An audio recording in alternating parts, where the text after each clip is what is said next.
So I've been questioning why it is that we didn't get the 40 acres and a mule, right? And I accept that, they just lied to us. It just out and out lied, and that's whatever, right?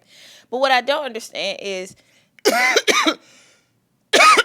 there should have been some type of other thing put into place when they came down to realizing they weren't going to give us the 40 acres and a mule as black people, right? Or African American people.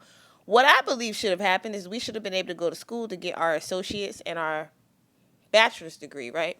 If you wanted your master's and your doctoral, you should have to, go ahead and pay for it yourself. Your parents pay for it, your family pay for it, or you get financial aid or whatever. But they didn't want to give us the 40 acres and a mule because they didn't want us to have more than the average white person, because who do niggas think they are, okay?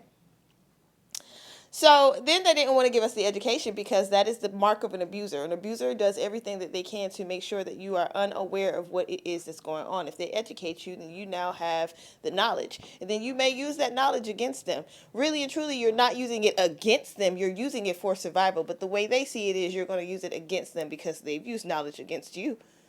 They only think in the way that they think. So they assume you're due to them what they've done to you. Okay? And what I find funny about that is nobody has questioned why these politicians and governors and presidents and such have not made it right.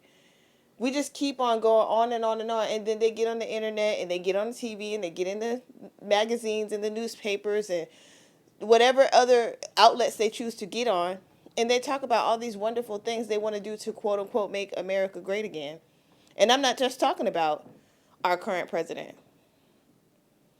I'm talking about all of them. Y'all like to put different people on a pedestal. This president was great. This president was this. This president was that. Matter of fact, I think Dick Cheney passed away the other day. I just found out yesterday. Hurt my heart. I love Dick Cheney. But at the same note of speaking, most of these people are still corrupt because they knew corruption was going on. If a whole police precinct knows that one officer is corrupt and they're keeping it a secret for whatever particular reason, they're all corrupt. And they will all be held accountable as such. When you go to court, a judge will tell you that, okay? I used to get in trouble as a child for something called omission of truth. My mother would beat my ass if she felt like I was withholding information. Not that I actually lied about something, but that I knew something and didn't tell her. Well, now I've decided I don't want to be held accountable for omission of truth. I'm going to tell on everybody. So therefore, I won't be held